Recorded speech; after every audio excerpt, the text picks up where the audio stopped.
la gériatrie et la gérontopsychiatrie. Alors, il y aura deux présentations de 10 minutes.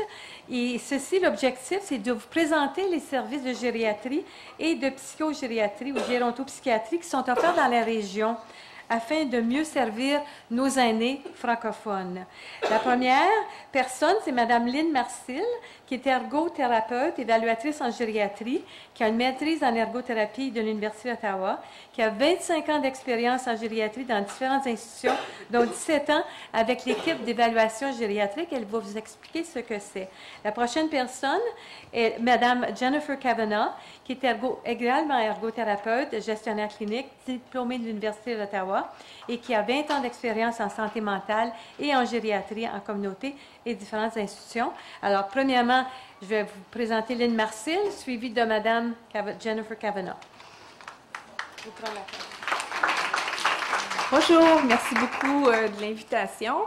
Je vais prendre le temps juste de savoir, c'est vert, on m'a dit avancer.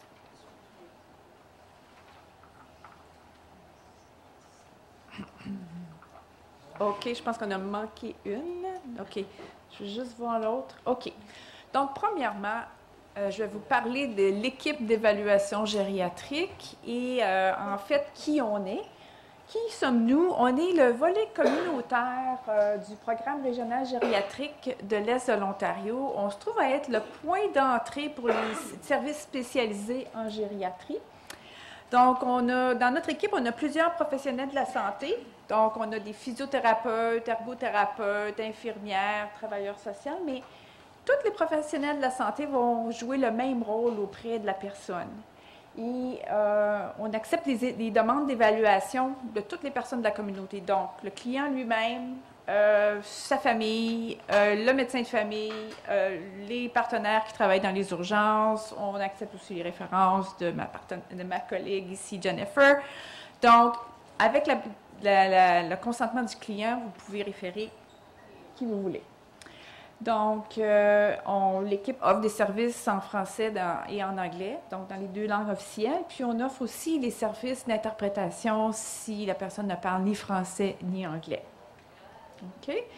Quels sont les membres de l'équipe? Comme je l'ai dit, là, on a une chef d'équipe, on a 2 adjointes administratifs, on a 11 évaluatrices en gériatrie. On a 2 chapitres. Un chapitre qui est situé aux soins continus Bruyère, puis un autre chapitre qui est situé à l'hôpital Queensway-Carleton. Le but de l'équipe, c'est d'effectuer une évaluation multidimensionnelle. Qu'est-ce que c'est ça? Je vais l'expliquer dans quelques minutes. Et le but, c'est vraiment de garder la personne âgée à domicile, en santé, autonome, le plus longtemps possible. Je vais vous expliquer, mais qu'est-ce qu'une évaluation gériatrique? Je me fais toujours demander ça. Une évaluation gériatrique, c'est une évaluation où on regarde l'ensemble de la personne. On regarde tous les aspects de la personne, soit au niveau cognitif, donc je peux parler de mémoire, jugement, etc. On regarde au niveau médical, l'histoire médicale, regarder les médicaments qu'elle prend, au niveau affectif, environnement. Donc, c'est l'interaction de la personne avec son environnement, dans tous ces aspects, qui est évalué. Comment on s'y prend pour faire ça? Donc, je vais vous donner un petit exemple. Quelqu'un qui tombe, quelqu'un qui nous est référé par son médecin de famille parce que la personne a des chutes.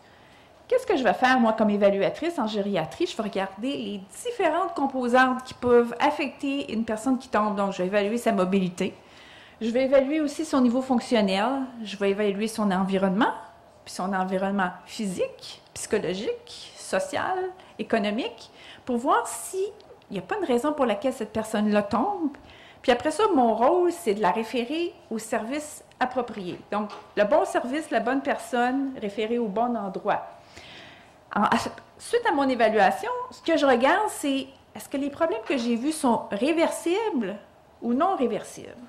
S'ils sont réversibles, à ce moment-là, peut-être que la personne a besoin un peu plus d'évaluation et une évaluation approfondie puis un traitement, même de la réadaptation, parce que quelqu'un qui a des problèmes de mobilité qui sont réversibles, peut-être qu'on peut l'empêcher de tomber, donc la réadaptation, ou peut-être que les problèmes sont non réversibles. À ce moment-là, on va adapter la personne à son environnement pour qu'elle ne tombe pas, par exemple.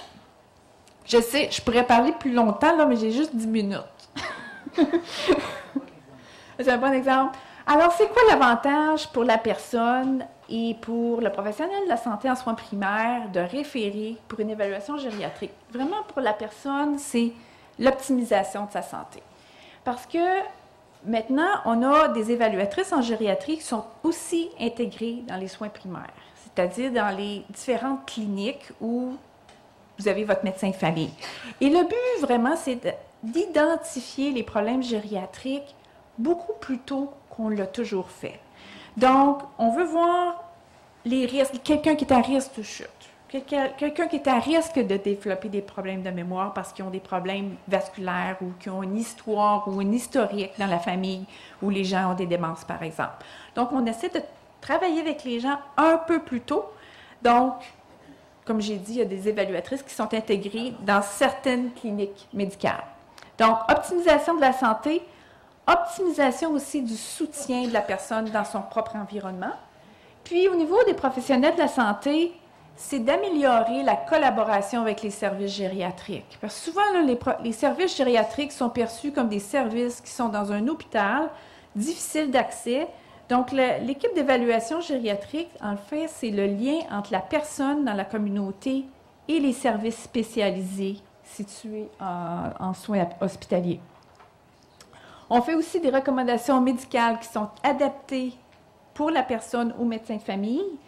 Et on fait aussi une clarification des inquiétudes au niveau de la sécurité à domicile. Souvent, on va avoir des références des médecins qui se disent, bien, je vois la personne qui vient dans mon bureau, puis je ne sais pas si elle est sécuritaire à la maison.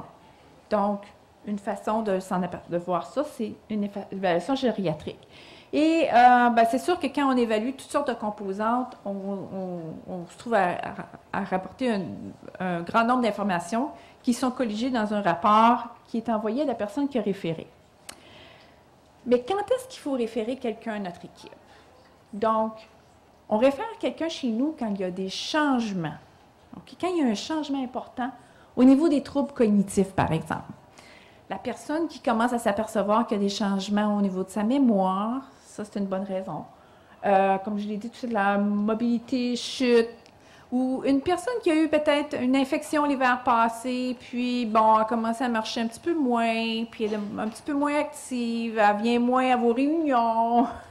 Alors, à ce moment-là, on commence à se poser des questions. Est-ce qu'elle va être capable de garder son autonomie pour rester à la maison? Bien, c'est une bonne personne pour référer ça.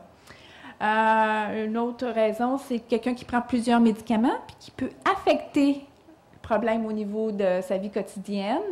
Un besoin de soutien qui a changé beaucoup ou des préoccupations de la sécurité. Utilisation fréquente du système de la santé. On a un bon partenariat avec les infirmières gériatriques qui travaillent aux urgences.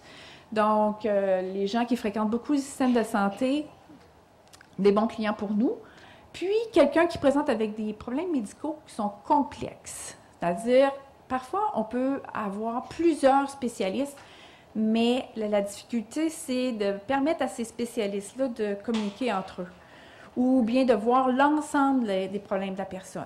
Alors, encore une fois, un cas intéressant. Donc, le processus de référence, c'est un peu comme dans tout organisme. Donc, on a la réception de la demande, on a l'évaluation dans la communauté faite par une clinicienne qui dure entre 1h30 à 2 heures, une consultation avec le gériatre. Donc, toutes les personnes qui sont vues par les cliniciennes dans la communauté, les cas sont tous discutés avec le gériatre avant que les recommandations soient envoyées au médecin de famille.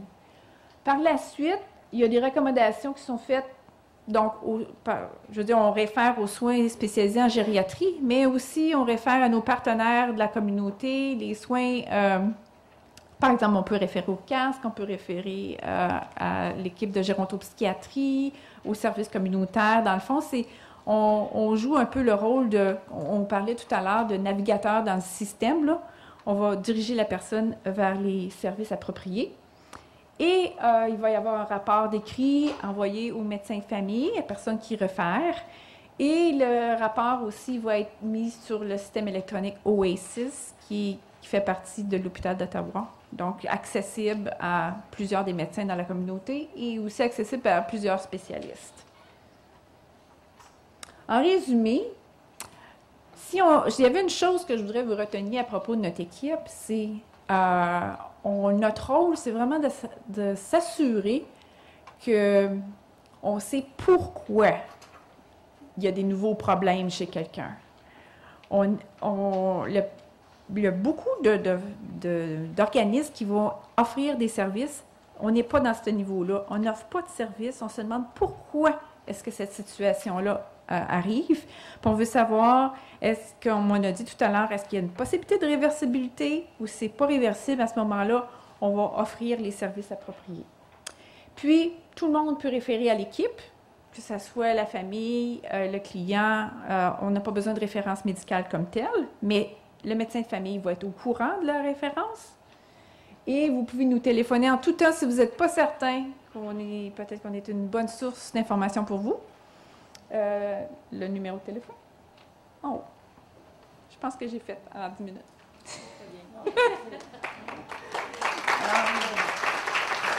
Alors, je pense qu'on va prendre les questions après que Jennifer va avoir fait sa présentation. Alors, Mme Jennifer Cardona va faire sa présentation. Ensuite, vous aurez l'occasion de poser des questions. Merci beaucoup. Bonjour.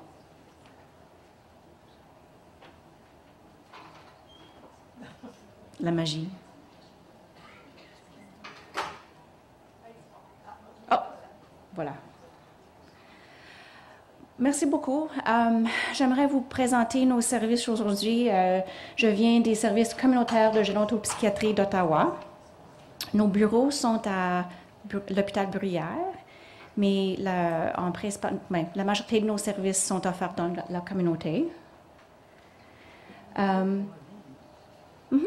Nous sommes une équipe de programmes de santé mentale dans la communauté. Nous sommes subventionnés par le ministère de la Santé et nous sommes une équipe interdisciplinaire qui inclut des psychiatres. Pardon, je suis nerveuse. Et depuis 2011, nous sommes officiellement les fournisseurs de services en français. Nous sommes une équipe mobile spécialisée en gérontopsychiatrie. Nous offrons les évaluations et les traitements individualisés du client à domicile et dans les résidences. Nous ne sommes pas dans les résidences à soins longue durée, par exemple. Nous travaillons en collaboration avec les médecins de famille et beaucoup d'organismes communautaires et les services spécialisés en gériatrie. Nous offrons aussi une formation pour des professionnels, des étudiants et des membres de la communauté en matière de gérontopsychiatrie. Qu'est-ce que nous voulons faire? C'est d'améliorer les soins aux aînés dans la communauté, en particulier d'optimiser la santé mentale de nos clients. Nous aussi, on regarde l'environnement de la personne et nous voulons augmenter la qualité de leur vie. Nous dirigeons les clients vers des ressources communautaires et nous voulons prévenir des hospitalisations inutiles.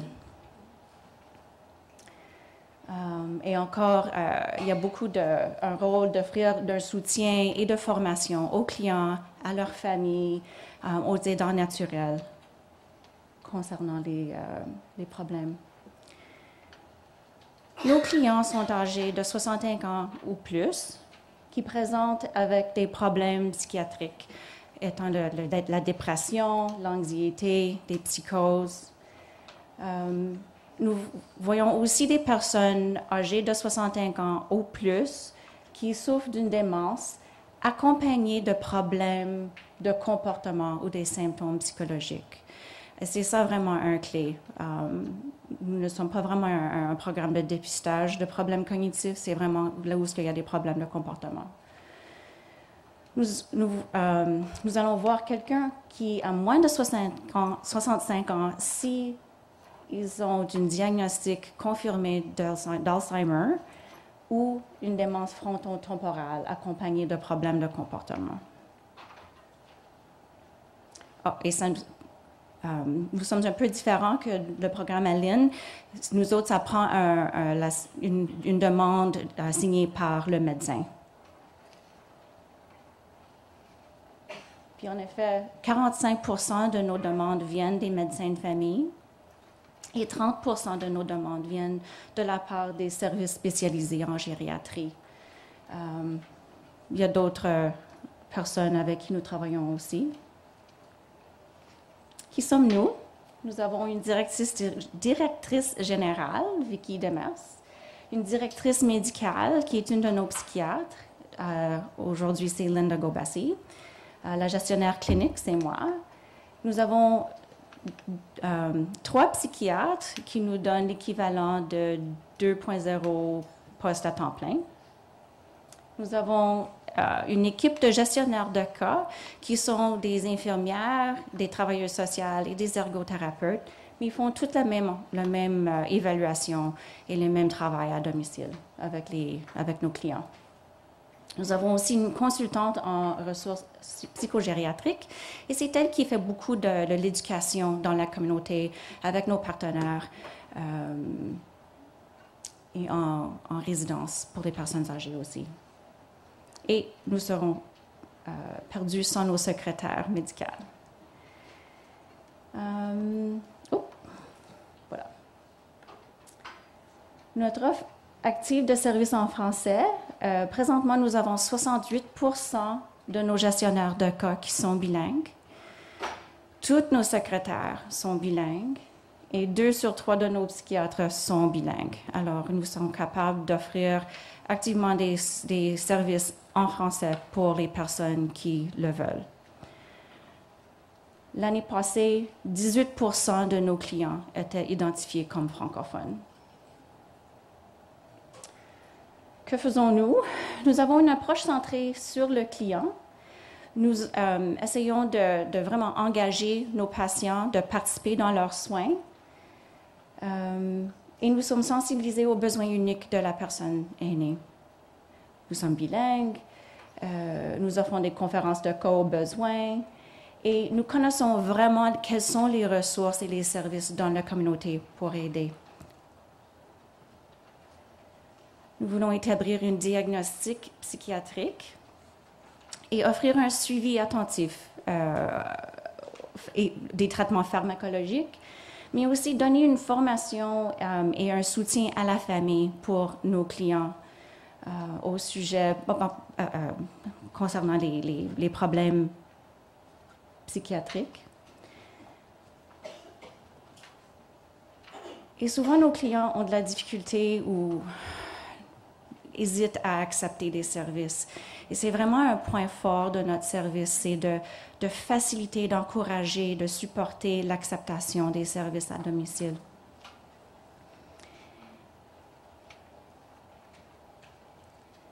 Nos clients présentent avec des diagnostics d'anxiété, de dépression, des troubles psychotiques, mais aussi de la démence. Et souvent, nous voyons ces problèmes présents les deux en même temps.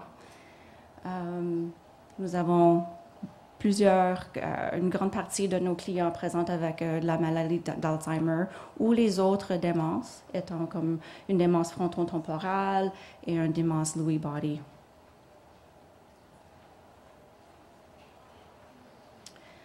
Alors, si je reçois une demande pour une trouble de mémoire sans problème de comportement, je vais rediriger la demande à un service plus approprié. Et puis, si la personne présente avec un problème de santé qui est instable, peut-être la personne est en délire ou il y a d'autres problèmes qui sont plus pressants,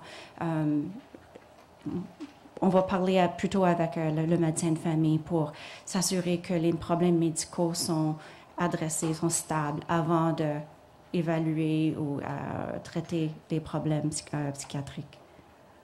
Oh, c'est ça. Oh, en tout cas. Nous travaillons de proche avec beaucoup d'organisations, d'organismes dans la communauté. Ce n'est pas un service qui est possible seul. Alors, nous avons des relation très forte avec nos partenaires dans la communauté. Et si vous avez d'autres questions, je vous encourage de nous téléphoner. Merci.